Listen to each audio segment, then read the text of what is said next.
Hi hello ನಮಸ್ತೆ, ನನ್ನೆಲ್ಲ subscriber ದೇವರುಗಳಿಗೆ ಸ್ವಾಗತ ಸುಸ್ವಾಗತ. ನಾನು ನಿಮ್ಮ ಪ್ರೀತಿ ಅಜಯ್ ಸಾರಥಿ ಮಾತಾಡ್ತಾ ಇದ್ದೀನಿ. ಮೊದಲನೇ ಹಾಡು, ಫಸ್ಟ್ ಹಾಡು ಆಗಿರ್ತಕ್ಕಂಥ ಟ್ರೋಲ್ ಆಗುತ್ತೆ ಅನ್ನುವ ಸಾಂಗನ್ನು ಇವತ್ತು ಉಪೇಂದ್ರ ಅವರು ರಿಲೀಸ್ ಮಾಡಿದ್ದಾರೆ. ಆ ಸಾಂಗ್ನ ನೀವೆಲ್ಲ ನೋಡಬೇಕಾಗುತ್ತೆ.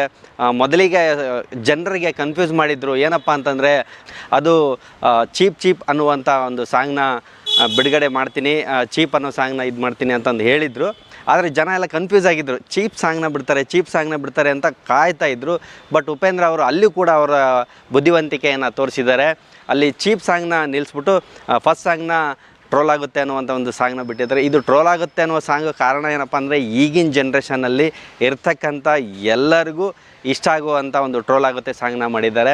ಈ ಟ್ರೋಲ್ ಆಗುತ್ತೆ ಅನ್ನುವ ಸಾಂಗ್ನ ನೀವು ಪ್ರತಿ ಕ್ಷಣದಲ್ಲೂ, ಪ್ರತಿ ಲಿರಿಕ್ಸಲ್ಲೂ ಕೂಡ ನೀವು ಗಮನಿಸಬೇಕಾಗುತ್ತೆ. ಆ ಲಿರಿಕ್ಸಲ್ಲಿ ಏನಾಗಿದೆ ಅಂದರೆ, ಈಗಿನ ಜನ್ರೇಷನಲ್ಲಿ ಏನು ನಡೀತಾ ಇದೆ, ಅಟ್ ಪ್ರೆಸೆಂಟ್ ಏನಿದೆ ಅದನ್ನು ನೀಟಾಗಿ ಬಿಚ್ಚಿ ಹೇಳುವಂಥ ಧೈರ್ಯ ಯಾರಿಗೂ ಬರೋದಿಲ್ಲ. ಆ ಬಿಚ್ಚಿ ಹೇಳುವಂಥ ಧೈರ್ಯ ಇರೋದು one and only real star, super star Upendra ಅವರಿಗೆ ಮಾತ್ರ. ಆ ಉಪೇಂದ್ರ ಅವರು ಅವರ ಸಾಹಿತ್ಯ, ಅವರ ನಿರ್ದೇಶನದ ಕೈಚಳಕ ಮತ್ತು ಕತೆ ಮಾಡುವ ಶೈಲಿ ಜನರನ್ನು ಒಂದು ಕನ್ವಿನ್ಸ್ ಮಾಡಬೇಕು, ಇಲ್ಲ ಅಂದರೆ ಕನ್ಫ್ಯೂಸ್ ಮಾಡಬೇಕು ಅನ್ನೋವಂಥ ಒಂದು ತೇರಿನ ಇಟ್ಕೊಂಡು ಉಪೇಂದ್ರ ಅವರು ಇಲ್ಲಿ ನ್ಯೂ ಟ್ರೆಂಡ್, ಈಗಿನ ಜನ್ರೇಷನಿಗೆ ಇಷ್ಟ ಆಗುವ ರೀತಿಯಲ್ಲಿ ಒಂದು ಸಾಂಗ್ನ ಮಾಡಿದ್ದಾರೆ. ಆ ಸಾಂಗು ಎಲ್ಲ ಕಡೆಗೂ ಅವ್ರೇನು ಟ್ರೆಂಡ್ ಟ್ರೋಲ್ ಆಗುತ್ತೆ ಅಂತ ಹೇಳಿದ್ದಾರೆ, ಅದೇ ರೀತಿ ಟ್ರೆಂಡಲ್ಲಿ ಓಡ್ತಾ ಇದೆ. ನಂಬರ್ 1 ಟ್ರೆಂಡಲ್ಲಿ ಈ ಸಾಂಗು ಓಡ್ತಾ ಇದೆ ಅಂತಲೇ ಹೇಳ್ಬೋದು. ಹಾಗೆ ಈ ಸಿನಿಮಾದ ನಿರ್ದೇಶಕರು ಬಂದು real star, super star Upendra ಅವರು. ಹಾಗೆ ಈ ಸಿನಿಮಾದ ಪ್ರೊಡ್ಯೂಸರ್ ಬಂದು KP ಶ್ರೀಕಾಂತ್ ಅಂತೇಳಿ, ಚಿತ್ರದುರ್ಗದ KP ಶ್ರೀಕಾಂತ್ ಅಂತೇಳಿ. ಹಾಗೆ ನವೀನ್ ಮನೋಹರನ್ ಅಂತೇಳಿ ಮತ್ತೊಬ್ಬ ನಿರ್ಮಾಪಕರು. ಸಿನಿಮಾದ ಸಂಗೀತ ನಿರ್ದೇಶನ ಮಾಡಿರ್ತಕ್ಕಂಥವ್ರು ಅಜನೀಶ್ ಲೋಕನಾಥ್ ಅವರು. ಹಾಗೆ ಸಿಂಗರ್ಸ್ ಬಂದು ಐಶ್ವರ್ಯ ರಂಗರಾಜನ್ ಅಂತೇಳಿ, ಅಶಿಕಾ ಅಂತೇಳಿ. ಲಿರಿಕ್ಸ್ ಬಂದು ಉಪೇಂದ್ರ ಅವರು ಹೊಸ ಯುವಕರಿಗೆ ಕೊಟ್ಟಿದ್ದಾರೆ.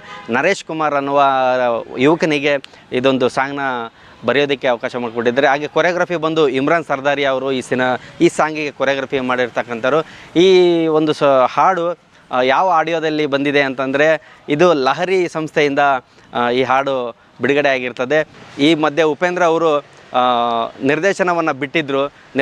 ನಿರ್ದೇಶನಕ್ಕೆ ತುಂಬ ವರ್ಷಗಳ ಗ್ಯಾಪ್ ಕೊಟ್ಟಿದ್ದರು. ಸಿನಿಮಾ ಸೂಪರ್ ಆದಂಥ ನಂತರ ಮತ್ತೆ ಯಾವುದು ಸಿನಿಮಾನ ಮಾಡಿರಲಿಲ್ಲ. ಅದಾದ ಮೇಲೆ ಉಪ್ಪಿಟ್ಟು ಅನ್ನೋ ಸಿನಿಮಾ ಮಾಡಿದರು. ಉಪ್ಪಿಟ್ಟು ಆದ ನಂತರ ಮತ್ತೆ ಅಭಿಮಾನಿಗಳ ಒತ್ತಾಯಕ್ಕೆ ಅವರು ಮತ್ತೊಂದು ಸಿನಿಮಾನ ಮಾಡ್ತಿದ್ದಾರೆ. ಅದೇ ಸಿನಿಮಾ ಯು ಮತ್ತು ಐ.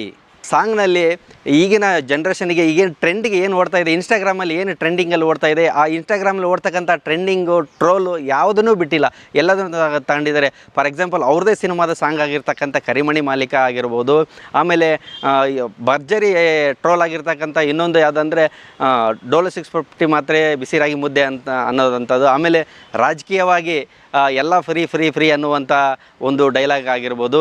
ನಮ್ಮ ಮನಸ್ಸು ದೇವರು ಒಳ್ಳೆಯದು ಅನ್ನುವಂಥ ಏನು ಟ್ರೆಂಡಿಂಗಲ್ಲಿ ಓಡ್ತಾ ಇದೆ, ಅದನ್ನು ಕೂಡ ಈ ಸಾಂಗಲ್ಲಿ ತೊಗೊಂಡಿದ್ದಾರೆ. ಟೋಟಲ್ಲಾಗಿ ಹೇಳ್ಬೇಕಪ್ಪ ಅಂತಂದರೆ, ಇನ್ಸ್ಟಾಗ್ರಾಮ್ ಆಗಿರ್ಬೋದು ಅಥವಾ ಟ್ರೆಂಡಿಂಗ್ ಆಗಿರ್ಬೋದು, ಟ್ರೋಲ್ ಆಗಿರ್ಬೋದು, ಏನು ಹೋಗ್ತಾ ಇದೆ, ಈಗಿನ ಜನ್ರೇಷನಿಗೆ ಏನು ಟ್ರೆಂಡಿಂಗ್ ಬೇಕು ಅದನ್ನು ಉಪ್ಪಿ ಅವರು ಕೊಟ್ಟಿದ್ದಾರೆ ಅನ್ನೋದಕ್ಕೆ ಎರಡು ಮಾತಿಲ್ಲ. ಚೀಪ್ ಅನ್ನುವಂಥ ಸಾಂಗನ್ನು ರೆಡಿ ಮಾಡಿದ್ದಾರೆ. ಆ ಸಾಂಗ್ ಬಂದ ನಂತರ ಹಾಗೂ ತಲೆಯಲ್ಲಿ ಯಾವ ಹುಳ ಬಿಡ್ತಾರೋ ಗೊತ್ತಿಲ್ಲ ಉಪ್ಪಿಯವರು. ಎಲ್ಲರೂ ಪ್ರತಿಯೊಬ್ಬರು ಕಾಯ್ತಾ ಇದ್ದಾರೆ. ಆ ಸಾಂಗಿಗೂ ಕೂಡ, ಸಿನಿಮಾಗೂ ಕೂಡ ಕಾಯ್ತಾ ಇದ್ದಾರೆ. ನೋಡೋಣ ಆ ಸಾಂಗ್ ಯಾವ ರೀತಿ ಟ್ರೆಂಡ್ ಆಗುತ್ತೆ ಅನ್ನೋದನ್ನು. ದರ್ಶನ್ ಅವರ ಒಂದು ಡೈಲಾಗು ಕೂಡ ಫುಲ್ ಟ್ರೋಲ್ ಆಗಿತ್ತು. ಅದು ಏನಪ್ಪ ಅಂತಂದರೆ, ತಗಡು ಗುಮ್ಮಸ್ಕಂತಿ ಅನ್ನುವಂಥ ಡೈಲಾಗು ಕೂಡ ಇಲ್ಲಿ ಬಿಟ್ಟಿಲ್ಲ, ಅದನ್ನು ಕೂಡ ಹಾಕೊಂಡಿದ್ದಾರೆ. ಹಾಗೆ ನಂಬರ್ 1 ಟ್ರೆಂಡಿಂಗ್ ಆಗಿತ್ತು, ಒಂದಾನೊಂದು ಕಾಲದಲ್ಲಿ ಟ್ರೋಲ್ ಆಗಿತ್ತು. ಅದು ನಿಖಿಲ್ ಎಲ್ಲಿದೆಯಪ್ಪ, ಕುಮಾರಸ್ವಾಮಿ ಅವರ ಮಗನಾಗಿರ್ತಕ್ಕಂಥ ನಿಖಿಲ್ ಎಲ್ಲಿದೆಯಪ್ಪ ಅನ್ನುವಂಥ ಒಂದು ಡೈಲಾಗ್ ಆಗಿರ್ಬೋದು. ಅದನ್ನು ಕೂಡ ಈ ಸಿನಿಮಾದ ಈ ಹಾಡಿನಲ್ಲಿ ಹಾಕ್ಕೊಂಡು ಟ್ರೋಲ್ ಮಾಡಿದ್ದಾರೆ ಅಂತಲೇ ಹೇಳ್ಬೋದು. ಈಗಿನ ಜನ್ರೇಷನಿಗೆ ಅದ್ಭುತವಾಗಿ ಈ ಸಾಂಗ್ನ ಕೊಟ್ಟಿದ್ದಾರೆ ಅಂತಲೇ ಹೇಳ್ಬೋದು. ಮುಂದಿನ ಒಂದು ವಿಡಿಯೋದಲ್ಲಿ ಹೊಸ ಟ್ರೆಂಡಿಂಗ್ ಆಗಿರ್ಬೋದು, ಹೊಸ ಸಾಂಗ್ ಇರ್ಬೋದು, ಅಥವಾ ಹೊಸ ಕಾನ್ಸೆಪ್ಟ್ ಆಗಿರ್ಬೋದು, ಸಿನಿಮಾದ ಯಾವುದೇ ಒಂದು ವಿಷಯ ಇರಲಿ, ನಿಮ್ಮ ಮುಂದೆ ತರೋದಕ್ಕೆ ನಾನು ಕಾಯ್ತಾ ಇರ್ತೀನಿ.